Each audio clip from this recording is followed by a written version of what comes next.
Michael, Julian, and of course, welcome to you all, our stakeholders. Piers, please.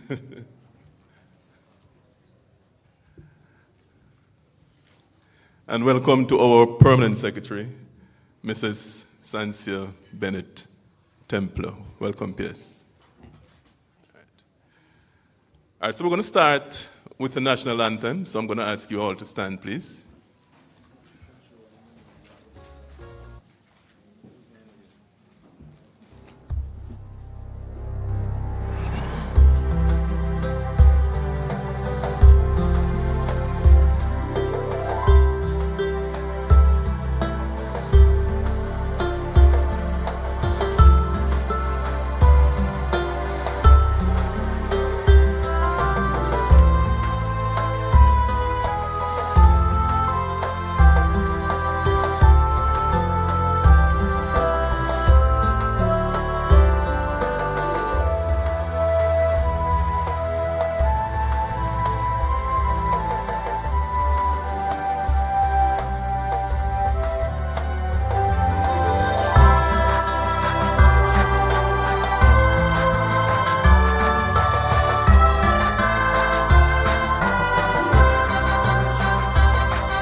Thank you very much. Of course, we wouldn't begin any proceeding without invoking the presence of the Lord. So I'm going to ask Miss Avis Matthias to say prayers. Miss Matthias.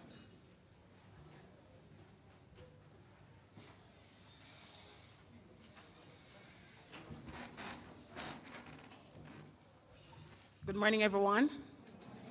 Let's quiet our hearts before the Lord. Father, we come before you this morning. We thank you for your goodness towards us, and we thank you for your grace and your mercies that have brought us this far. Forever, Lord God, we are grateful because you have been so good to us, and we are glad this morning. And so we thank you, and we praise you, and we glorify you, and we worship you because of who you are. Father, we come together to discuss matters that are critical to the development of the services sector. But as the songwriter says, we can't even walk without you holding our hands. And so we ask, Holy God, that you will hold our hands this morning, that you will instruct us according to Psalm 32, verse 8, and teach us and guide us in the way that we must go. I pray according to Isaiah 11, verses 2, that the spirit of might and counsel and knowledge and understanding and the spirit of fear will rest upon the participants this morning. I pray your blessings upon us today. I pray, Holy God, that you'll direct us.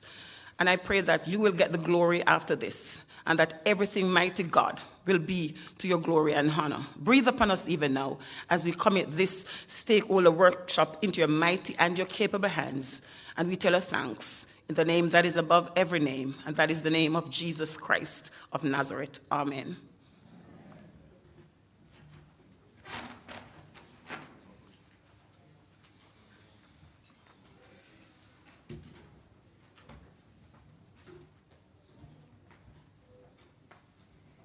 Good morning, ladies and gentlemen.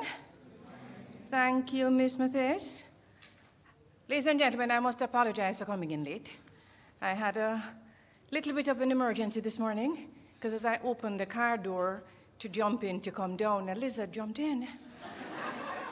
And there is absolutely no way I can drive a vehicle with a lizard in it, because if it crawls on me, I am going to crash. And so, after all effort failed to get this lizard, which has now gone into a vent, I relieved my husband of his vehicle, so he's stuck at home today. But my apologies for being a little bit late this morning. And I think people can connect with that, right? All right, let me recognize our Minister, Senator the Honorable Alvin Hill, Minister of Industry, Investment and Commerce. Thank you so much, Minister, for being here with us this morning. Let me also recognize our consultant, Mr. Michael Julian. Morning, Mr. Julian. And of course, Mr. Carl Hyatt, who has been leading this initiative to develop a services policy for Jamaica. He is the chair of the committee that is working on this, and I know he has been providing guidance both to the committee and to the consultant as well. Thank you, Mr. Hyatt, for stepping in for me this morning. Appreciated. Ladies and gentlemen, let me welcome you all here. I hear we had a good problem this morning.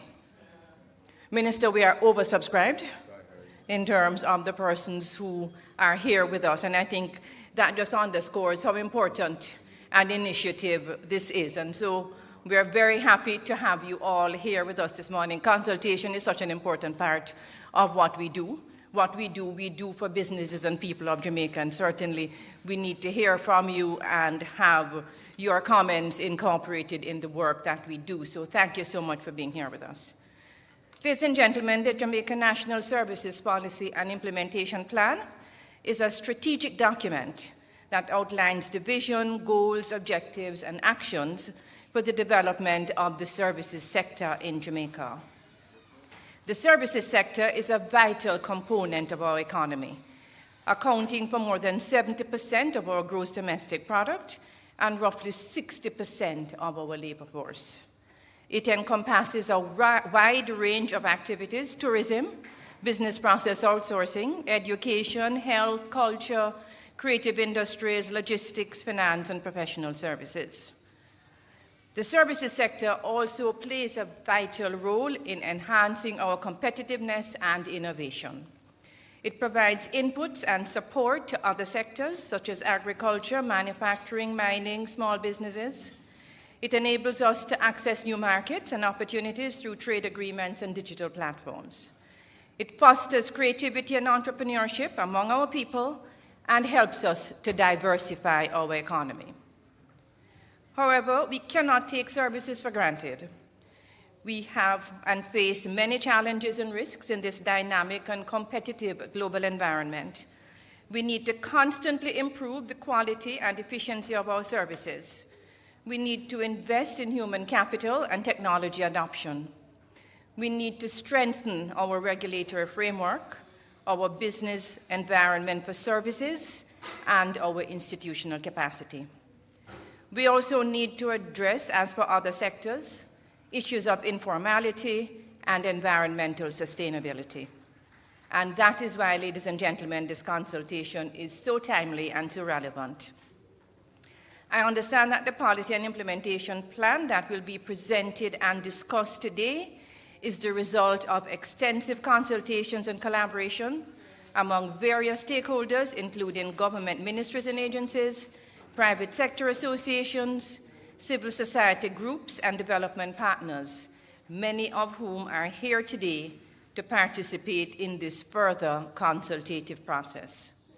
It provides a comprehensive framework for addressing the challenges and opportunities facing the services sector in Jamaica. The successful implementation of the policy and plan will require the concerted effort and commitment of all stakeholders, which makes today's workshop especially critical to the process. The Ministry will play a leading role in coordinating and facilitating the implementation process in collaboration with other relevant ministries, agencies, and the private sector. We will engage with the private sector, civil society, and development partners to ensure that the policy and plan are aligned to their needs and expectations. I look forward to your continued support as we progress to finalization and implementation of this National Services Policy Plan. Ladies and gentlemen, the National Services Policy and Implementation Plan is a milestone achievement for Jamaica.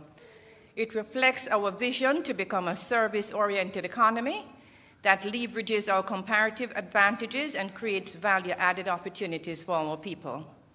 it also demonstrates our resolve to overcome the challenges posed by COVID-19 and to build back better for a more resilient and sustainable future. And so I urge all of you, each and every one here this morning, to support the finalization and implementation of this policy and plan. Together, we can strengthen the development of services sector in Jamaica and contribute to our national development. Ladies and gentlemen, you're going to hear from our minister, and every time I introduce him, I mention the fact that he says if he goes to a church and he's asked to speak and it's a funeral, he's going to find a way when he speaks to speak about export. And you will undoubtedly have heard him speak about the gap in our balance of trade. You will have heard him speak about where Jamaica falls relative to other Caribbean islands. You have heard him give the numbers, and I'm sure you will hear it again. An important area that we need to look at is export in services. So we need to enhance export in services to grow the economy. We need to improve and be more competitive with our services, also to support our businesses. Minister would have announced, I think yesterday, the launch of our MSME Roadshow, where we will be going across the island to meet with small businesses and talk about how the ministry supports them. We have partners coming who will look at how and provide information on the services and capacity building initiatives and so on that they provide to small businesses. Provision of services to small businesses, especially IT services, which Prime Minister mentioned yesterday when he spoke about Jamaica moving to becoming a digital society, is so absolutely important. And so I think it's good to have you all here this morning. And I know that my minister will be putting forward to you all of the reasons in a much more dynamic way than I have why this engagement this morning is important and why this national services policy and implementation plan is so critical for the development and growth of Jamaica. Ladies and gentlemen, I now ask Minister Aubin Hill to address us. Minister.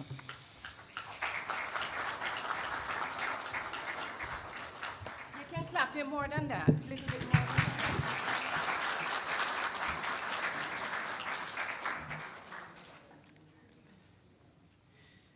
Mr. Sansia Bennett Templar, our Permanent Secretary, who you just heard, in the Ministry of Industry, Investment and Commerce. So I quickly add Jamaica's Business Ministry. You see it going up all over the place. We'll make sure we put on the tagline, people must know what we're about. We must behave that way. We must talk that way, dress that way when it's necessary. We're about business. Mr. Michael Julian, consultant, whom I've known for some time. Good to see you again, Mike, and to be working with our ministry. Mr. Carl Hyatt, who has put this together, lots of work, Principal Director of Policy Planning Project and Research Division at the ministry. Ms. Sophia Wellington, Senior Director, Industry Division at the ministry, and special invited guests that I understand for whom we're happy. Some of them didn't register. We get them registered. And for all of you who are here, we're very pleased to have you and to see that you will be working with us to make sure this is a real reality. I join our Permanent Secretary in welcoming all of you who have graciously accepted our invitation to join us today in this important process of consultation regarding national services policy and its implementation plan. Services is a big part of our GDP. We talk about the imports of goods and so on, but generally we don't talk about the export of services and the provision of services. If you think about it, the tourism ministry, and I'm going to ask Staten to make sure over time we include the proceeds from tourism as an export, because we build our hotels, we train our staff, people from overseas come and bring, luckily, lovely, hard currency, and they buy our hotel beds, they buy or the pools at the hotels, they buy the food, they buy the taxi service, they buy all kinds of Duns River Falls services. All those are services that we sell, and it's that whole gamut, that whole spectrum of services that I want you to look at during these sessions. The Ministry of Industry, Investment and Commerce, Jamaica's business ministry, is largely responsible for policy development and implementation, investment promotion, business support, monitoring and regulation, and as part of our portfolio, the ministry takes responsibility for the implementation and monitoring of, among other things, the MSME. PS just told you we're going on the roadshow. At least 4 are planned, starting in July 27th, in Kingston. The second one on September 21st is that Mandeville or Montego Bay, but it's there, one of them. And we'll be going to Ocho Rios and, of course, Montego Bay, as I said. So we have the MSME and entrepreneurial policy, trade policy, craft policy, PS. I need to get that going. We're not moving as fast as that. I need to work with Minister of Tourism, Jampro, Culture for sure, and JBDC to make sure we pull that. That's a major industry that we've allowed foreigners to supply us with. You see, nice Jamaican flag and nice Jamaican something made in another country that we have to fix and make sure our craft policy is well in place. So they're working that area. In crafting policies, divisions of the ministry monitor their implementation through the 18 agencies and 2 departments which are in the ministry's portfolio. Clearly, this is written by a technical person. I usually say 20 agencies. They can work out which one is which. Okay. There is an obvious need for the National Services Policy, and I acknowledge the efforts of the Policy Steering Committee, the Jamaica Foundation for Competitiveness and Growth Project, and the other ministries, departments and agencies, and my own officers within my ministry for the great work done taking the draft to this point. The development of this National Services Policy is critical to Jamaica's economic growth. For although the services sector contributes up to 70% of Jamaica's gross domestic product, the sector is fragmented and in urgent need of coordination and integration. That's a big part of what you're going to do. Don't take away the overlapping, take away the places, the gaps that exist between one ministry, one agency and the other, and make it as seamless and smooth as you can so people who need to do business with these agencies and bodies can get it done seamlessly and smoothly, efficiently, and therefore productively and profitably. This consultation with you, important stakeholders drawn from several ministries and industries, will advance the groundwork that has been led by the Ministry's Policy Planning Project and Research Division, led by Mr. Carl Hyatt, who is here on the platform, and supported by Mr. Julian, our consultant to his left. The policy and the plan are ultimately intended, the policy and the plan, which you must work on, ultimately intended to elevate Jamaica's domestic services. We need to position the country as a major player. I would like to change the indefinite article a to the definite article, the major player in the regional and broader international services sector by addressing the myriad of development challenges. I don't want this to be a simple talking shop. Talk, yes, but we need clear policy suggestions with measurable outcomes. That's what you must aim for. That's what I'm asking Mr. Julian to guide you on. And P.S., Mr. Hyatt, we must make sure the integration and collaboration we talk about must lead to clear policy suggestions with measurable outcomes. So every time you talk about something, you say, okay, how I measure it? Is the policy clear? And if somebody can, anytime you write anything and somebody can have 2 interpretations to the writing, it's not clear. rewrite it. Make it clear so people don't get confused. This ministry and many of our stakeholders recognize that there are trade and regulatory issues that need to be resolved to create order and improve the services sector. Many of you know them. They include absence of timely date for services, limited adoption of international standards, limited or no incentives for some services sector. And we want to make sure we incentivize. I'm glad this phrase is in here, because I come from the private sector.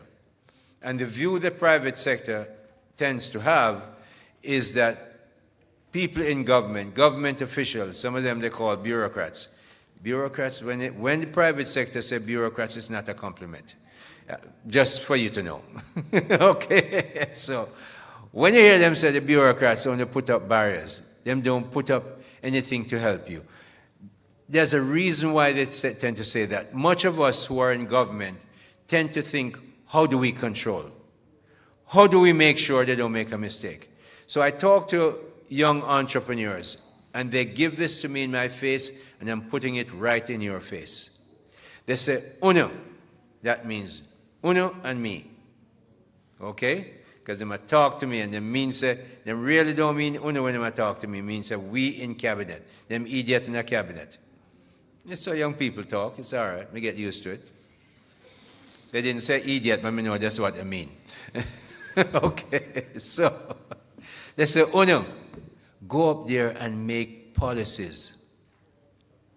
Primarily to catch 2 or 3% of bad players in a sector, bad players in business. And uno, forget the 98, 97% of people who are good players. You don't give them any incentives. In fact, the things that you put up to catch the 3% that are bad actors are impediments invariably to the 97%. No, you guys, change your mindset.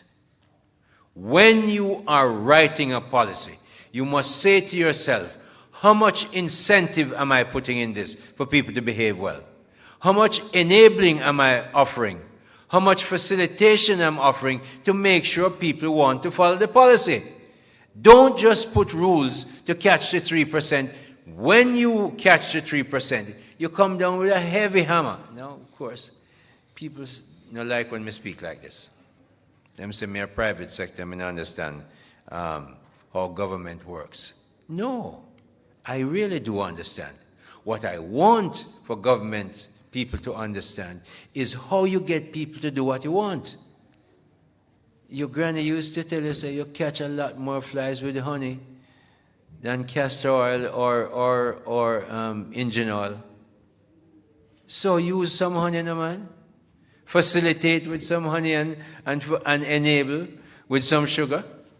Not too much, it's not good for you. Too much. Okay.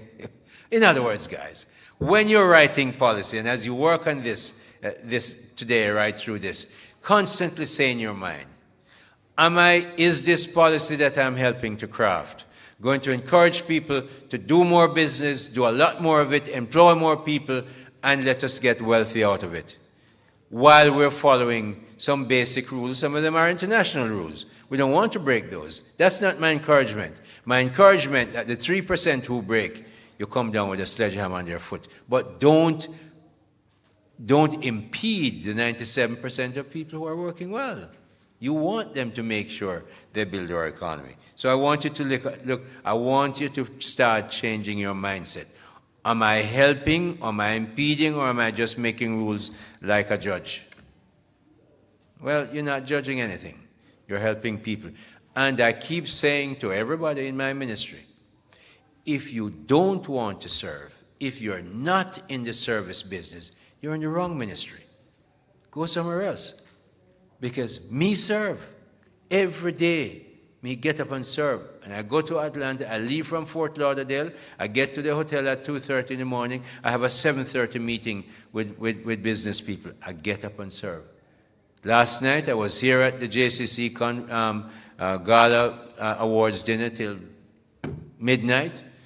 I was in TVJ studio at 10 to 7 to be in Smile, Jamaica to talk about the MSME trade roadshow.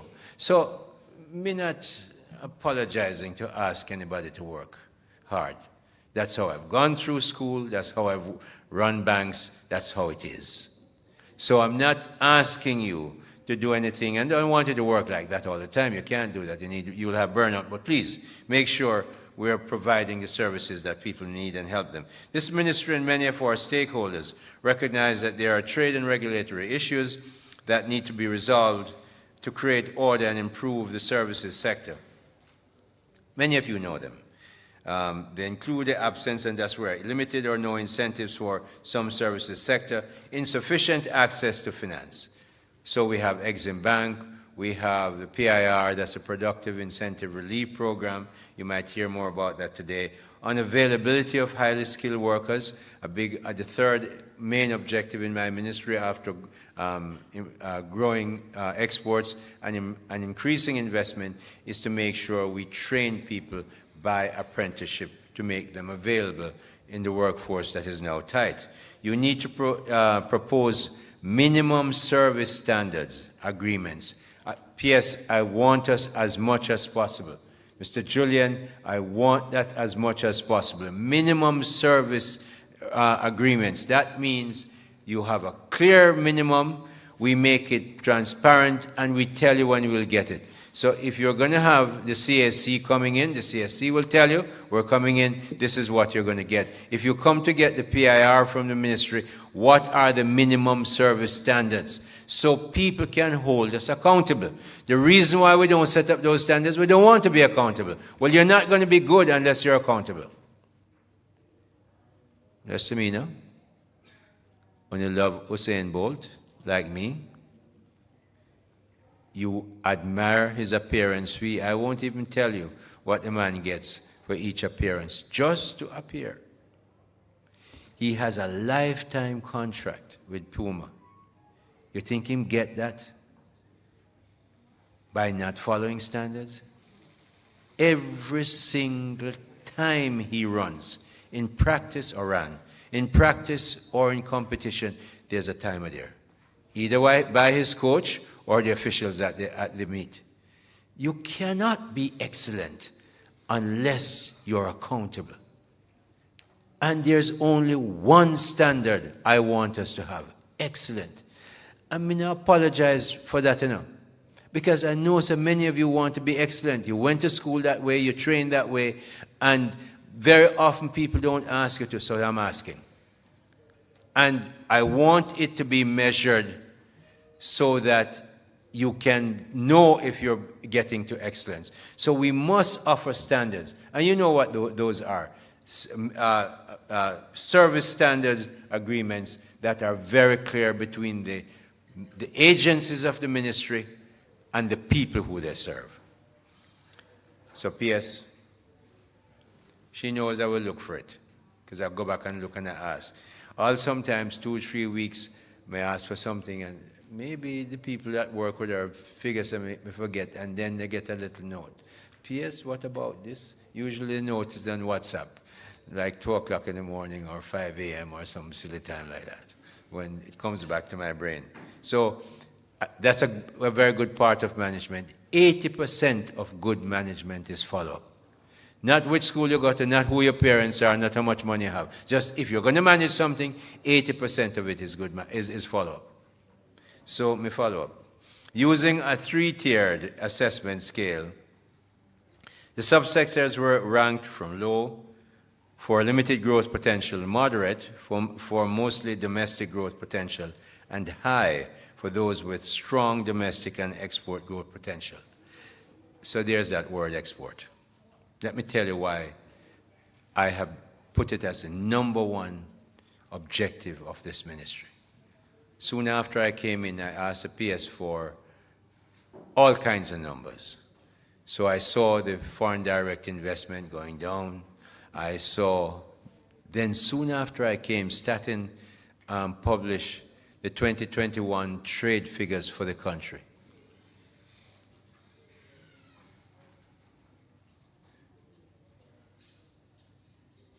You mean the organizer is interrupting my guests, thank you. So I got the 2021 trade figures. And you may have heard them before, but they're so stark that you need to hear them regularly. I wish I could get NNN and RGR and whoever and NCU to talk about them at least 3 times a week. Maybe every morning would work, because here they are. In 2021, we imported goods and services of $5.975 billion US dollars. We exported a diddly $1.441 billion US dollars. The negative trade balance was $4.534 billion US dollars. Everything a billion in US dollars. So, all right, I said, boy, this is amazing. So I said to Mr. Hyatt, who runs, part of his job is to run the research department in the ministry. So, Mr. Hyatt, I want the numbers, or trade balance numbers, from 1960 to 2021, which was, I was in year 2022, so we could only go to 2021. Well, when I got those figures, I mean, I sort of thought it was bad, but it is debilitating. It is almost depressing if you don't have a strong constitution, but I play tennis regularly, so my constitution is strong. So me hold up. So this is what it sounds like. Nadine knows I play tennis regularly. So this is what it sounds like. Between 1960 and 2021, we had 1 year of positive trade balance. 1 year in 61 years. You know when that 1 year was? 1966. So then, you all know, so we had a GDP growth average over 50 years of 1% or less. And you have a negative trade balance for 61 years. It doesn't prove causational. They're not causational to the other, but the correlation is so strong and so long that you know that if you have that kind of low trade, that negative trade balance, you're probably going to have very low, if not negative, GDP growth. So if we are going to become a wealthy country, we are going to have to grow exports exponentially. We have to export a lot more. Otherwise, we are going to remain a poor country. And none of you in here like that, and me don't like it at all. So I'm encouraging you. When last do you ever speak about export? You never speak about export. You speak about politics. You speak about politicians' salaries. You speak about politicians in foreign countries.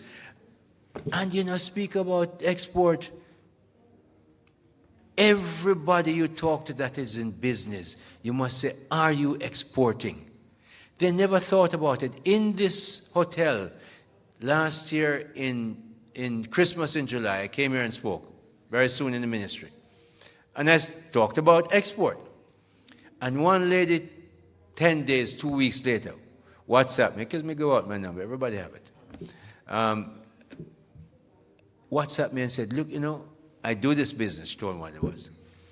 And she said, I thought about export, but when you said everybody should, I got on the plane, went to Miami, and I'm sending off my first container, 40-foot container. I mean, a little bit enough. It's not a little crate or a box. A container of our products to export, and she hasn't looked back. So we have to talk about it. Yes, give her a clap. I'll tell you the name later on. I'll send it out one time. But you have to talk to people about it. You think about it when we have the pandemic, how much time we talk about it so that people can be aware of it. Well, we have a pandemic. We're not exporting nearly enough, but I have good news. I went to Miami Fort Lauderdale, and Atlanta. Every one of the 3 cities I go to, I met Jamaicans who have left here and are importing Jamaican goods, and them pleading with me. We want more ackee. We want more callaloo. We want more ackee. We want more callaloo. We want more Scotch bonnet. We want more pimento. We want more avocado, which we clearly, in the proper English word, call pear. Yes, that's what they want. They want mangoes too. So what that tells me, as after I left NCB, I became a consultant. When I was consulting, the first place I start is the market. Do you have a market, or can you create one? And if you don't have any of those, really the business is a problem. We have a market. I tell you how big the market was. One of the guys who import has a tie-up with Goya. Goya is a very big food company in the United States. And Goya wanted 20 40-foot containers of ackee. They could get only 1. Now, ackee takes 5-6 years to grow. Callaloo is 3 months. They can't get enough callaloo. And we're over here, so we don't have enough job and can't make money, and we're not exporting enough. So I invite investors over there and here, get into the production. We have a supply side problem. We have a production problem. We need to get people in there, and what I'm suggesting to you, you get people to get into a consortium. You need capital. You have to have 5, 6, 10 acres of land, maybe 200 acres of land. You put down an ackee farm, you're going to have to guard it. You're going to have to make sure that while it's growing over 7 years, you intercrop it with French bean and yam and whatever else, cocoa, dasheen, and all those are products that they want over there. And you intercrop it until it starts to bear. When it starts to bear, the ones that are bearing now, it takes 7 years to come, you go and prune them properly, fertilize them properly, spray them if they have to get sprayed, maybe not sprayed because they want organic stuff. So you find ways. In other words, become scientific about it. We have case that can help you. And it's not something that you have to get a regulation from the Bank of Jamaica to start a bank. I'm putting out the idea that we must talk about export and get people to produce. We have the markets, we're not producing enough. So even as you talk about the services, slide this in there, the export part. I know you're going to do it. National Services Policy will address service subsectors, financial services, information, communication technology, AI will come up, professional services, education, apprenticeship. I don't want us to educate people alone. We have a lot of lawyers, I respect them, but we need a lot more mechanics, electrician, tilers. The construction industry is on my back. They can't get people. Work is out there, but we must train them as apprenticeship. Why? Because Germany, after the Second World War, did not come back because they had PhDs and philosophers. They came back because they put in a tremendous apprenticeship program. And the people went to make BMW, they went to make Mercedes-Benz, they made chemicals in BASF and other chemical companies, and Germany became the exporter to the world. We must train our people in apprenticeship. So PS, that's on the line. Health and wellness services, important. People are getting old. Jamaican nurses have a major cachet. It's an investment direction that we should go. Cultural entertainment and sporting service, we all know about that. Having identified and the subsector services priority areas in each of the 6 subsectors have been determined, as well as the issues of mainstreaming. The policy will, in this regard, focus on improving productivity. Proving productivity, you have something that you have to follow, certain steps. Let's say you have 5 steps. When you start off, it takes you 20 minutes because you're learning it. By the time you get to 6 months, you have mastered this so well that your production team is moving what used to take 20 minutes in within 5 or 6 minutes. That's real productivity improvement. And innovation will be, if you have something that takes 12 steps to do, you say, why are we doing 12 steps? Maybe we can take out 6 of those steps, combine 2, and you're down to 4 steps. That's innovation. So you innovate and increase productivity, all possible in your studies. Strengthening country competitiveness. We must become number one at whatever we do. Gender mainstreaming. Now, gender mainstreaming to other people overseas usually mean primarily women. Funnily, the problem we have in Jamaica is primarily men. 70% of our university graduates are UNA. Look around the room. You want to bring in 6 months, so we don't say is UNA exclude men. What, 6 is, we have 6? Well, you know what I mean. It's not women that is the primary issue that we have. The 300 or 400 people who are outside the labor force in this country are young men. Those are the ones that we want to have apprenticeship, give them discipline. And so when you talk about gender mainstreaming, remember the men, please. In Jamaica, we can say that, because other places as the women I'm talking about, and probably they have a problem there. Climate change and, of course, economic management. Economic management, 3 important metrics I want to leave with you. We've just come through a pandemic. After the pandemic, our GDP is growing higher than before it was in 2019.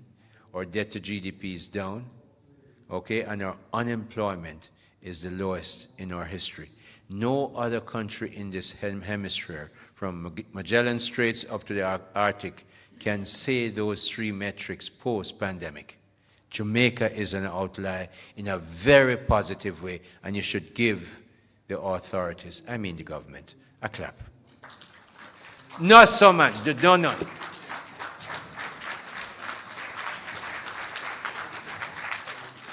Why am I saying that, guys? It's not because I really want to clap enough, but we must recognize that although we talk about business, and it's easy to jump up on the government, what we went through, and when you look at the other countries in the Caribbean, Jamaica really is ahead.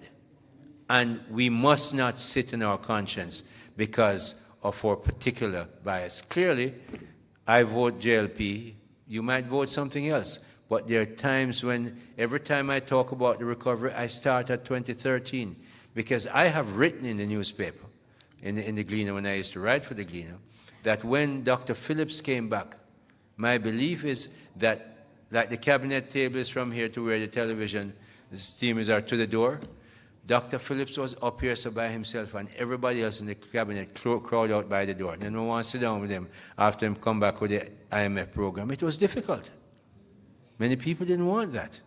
So you recognize that hard work is done, but recognize as well that since 2016, we continued the process and improved it and came out with good results. And many in the world recognize us for that. So economic management is part of what I sell when I go to sell Jamaica, that we are doing well, we have good legal system, foreign exchange arrangements, so on. But economic management is important. For a country to experience and sustain economic growth, we must increase investments and grow exports. I have been consistent in my calls to the private sector and to local and foreign interests in this regard. But this call for more investments and greater exports must be complemented by a radical improvement in productivity. So as you go through this today, Mr. Julian and Mr. Hyatt and the rest of us, make sure we focus on that. Robust productivity gains propel economic growth.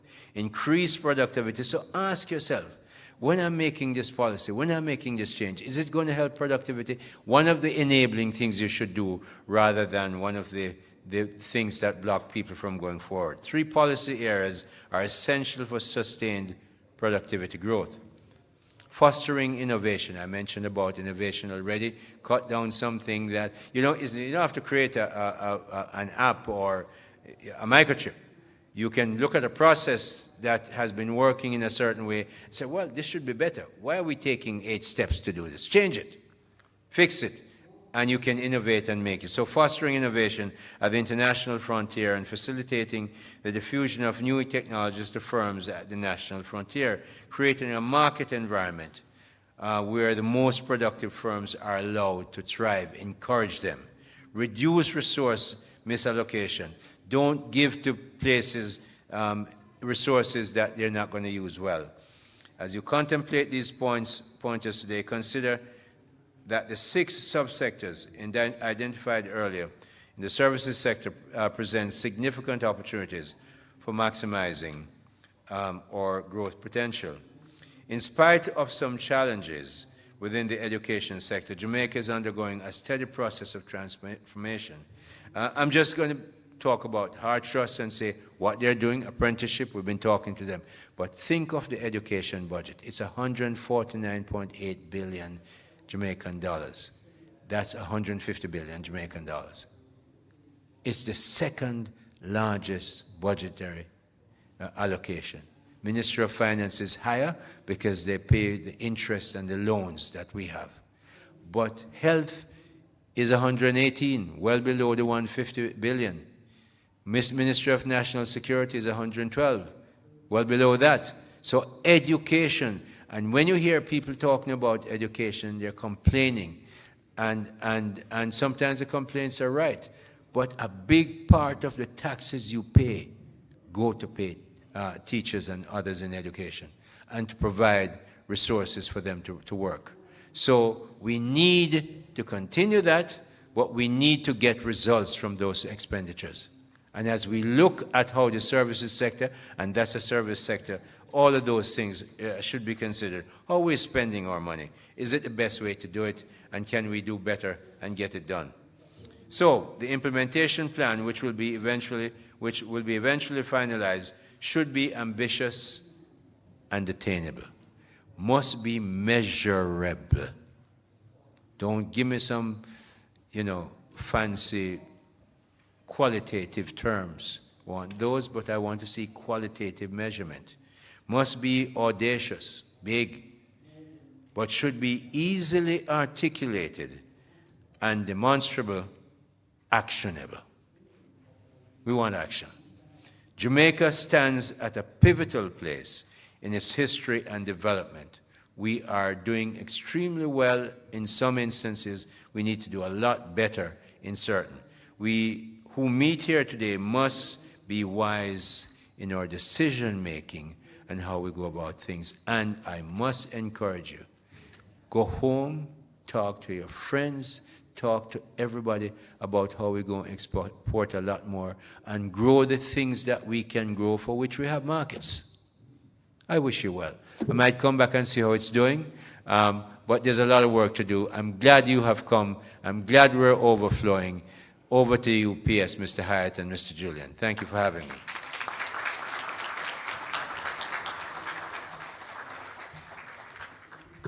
Thank you very much, Mr. Minister, the Minister of Business. I can assure you, I told you you'd hear about exports. He never speaks without speaking about exports. He never speaks without speaking about investments, about skills training and apprenticeship. So you heard all of those this morning because it's a doctrine that he is trying to develop for us, and we have to speak it into being. Because the more we hear it, hopefully the more we will adopt it and take action on it. Thank you very much, Mr. Minister. Elevating Jamaica as a major player in regional and international services sector. Recently, under this same FCGP program, which is funding this particular consultancy, a consultant was hired from within the region to do some work for us. They are doing an excellent job in the work that they are doing. But I was a little jealous because I thought to myself it would have been so good if a Jamaican company was undertaking that work as against a very good company from a very small island. So, there's a lot for us to do to make sure that we improve in our services sector, and I have no doubt that the plan and policy which is being developed and the work this afternoon will take us there. So, Mr. Minister, you'll be happy to hear, sir, that don't leave, that the apprenticeship program that you're talking about is already included based on what I've looked at. I see that the consultant has apprenticeship in the plan. Before you leave, Mr. Minister, I know that you have to leave, But we wanted a little picture moment. Knowing that you had to leave, we thought we would break for that, and we crave your patience, ladies and gentlemen. Mr. Hyatt, who do you need?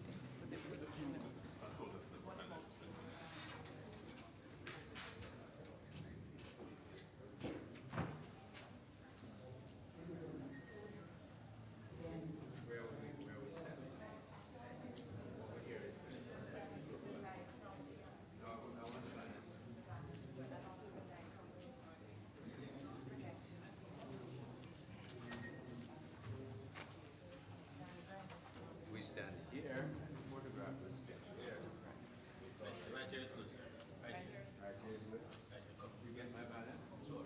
Right. Good.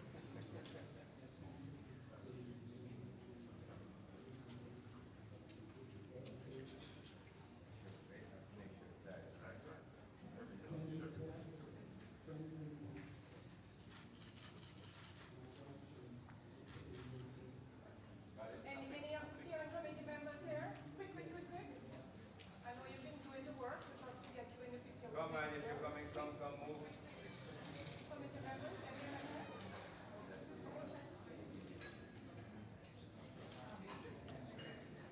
Okay, so we have a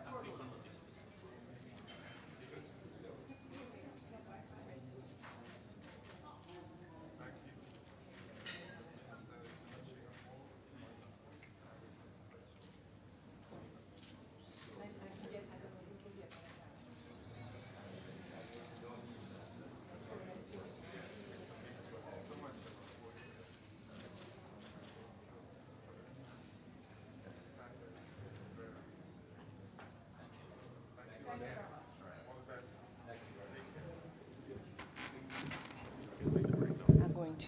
You want to take a break? Take the break now. Okay, stop at 10:30. Stop at 10:30. All right, ladies and gentlemen, a slight change in the agenda. So it's now 10:30, so it's really, or past 10:30, so it's really time for the break as per the schedule, although we haven't finished all of the items, gone through all of the items on the agenda. But we want to go ahead, the break is here, and have the break at this time. I also, unfortunately, have to take my leave for another meeting, but just so happy to have been able to be here with you this morning. What I have seen so far in terms of the implementation policy and plan definitely seems to be heading in the right direction. I see the policy goals all laid out on the table.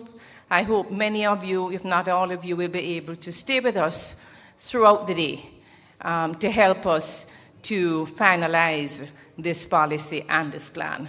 Thank you very much, and Mr. Hyatt will take over and reconvene in a few minutes. Thank you.